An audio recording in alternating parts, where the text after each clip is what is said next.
The people of the Middle East, like people everywhere, are seeking a chance to contribute and to have a role in the decisions that will shape their lives. Leaders need to respond to these aspirations and to help build that better future for all. They need to view civil society as their partner, not as a threat.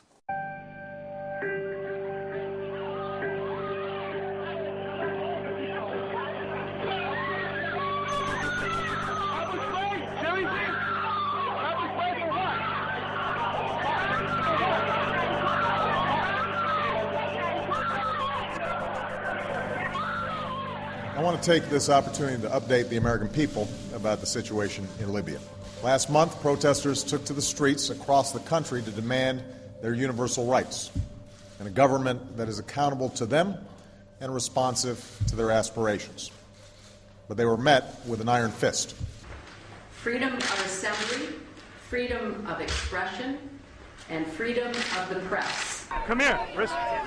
Do you want to get arrested or no? Are pillars of an open and inclusive society.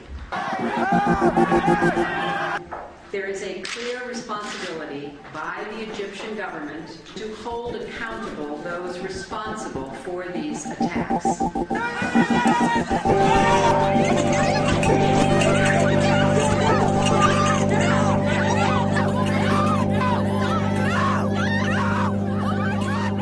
For months, the Iranian people have sought nothing more than to exercise their universal rights. We call upon the Iranian government to abide by the international obligations that it has to respect the rights of its own people. We call for the immediate release of all who have been unjustly detained.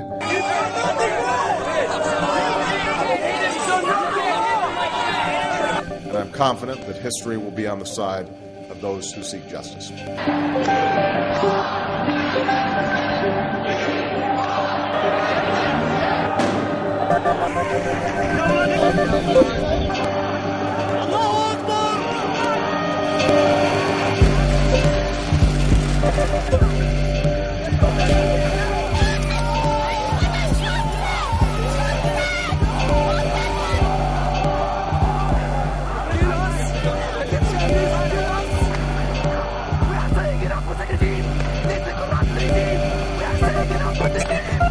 I will not stand by and just watch. I will not do it. So take me to jail right now, because I will not. After all that my parents gave me, I can't do one thing for them and tell them that I would rather die than be quiet and watch everything that they worked for go away. When all of God's children, black men and white men, Jews and Gentiles, Protestants and Catholics, will be able to join hands and sing in the words of the old Negro spiritual. I'm not moving. I'm not moving. And I'm not moving. I'm a law student at George Washington University, and I'm not moving. I will go to jail tonight because it's not right.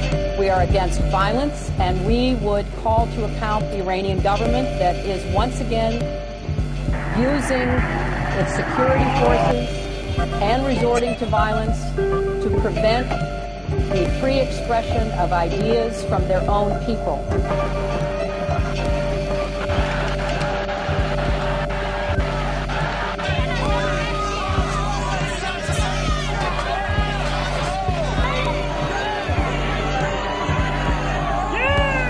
Instead of respecting the rights of his own people, Gaddafi chose the path of brutal suppression. Innocent civilians were imprisoned. I have not been read my rights. I have not been told why I'm being detained. We want to know the people who are in there. We want to know all their names, what they're being charged with. And in some cases, beaten. You can't breathe, officer. Please get off his neck. I need my inhalant. A campaign of intimidation and repression began.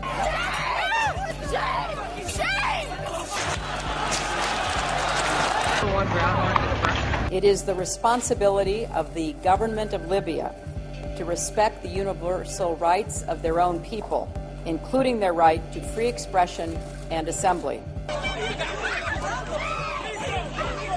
What's his badge number? What is his badge number? Demonstrators have been beaten, attacked. It is absolutely clear that the Syrian government is running out of time. Each new depiction of the abuses of the police on the First Amendment, the more people will show up here in New York City, and the more waves of occupation will spread across this country. And you should be proud of that, police, because you are participating in our media publicity campaign. Thank you for attending. What is absolutely clear is that we are witnessing history unfold. It's a moment of transformation that's taking place because the people of Egypt are calling for change. They've turned out in extraordinary numbers, representing all ages and all walks of life. But it's young people who've been at the forefront. A new generation, your generation, who want their voices to be heard.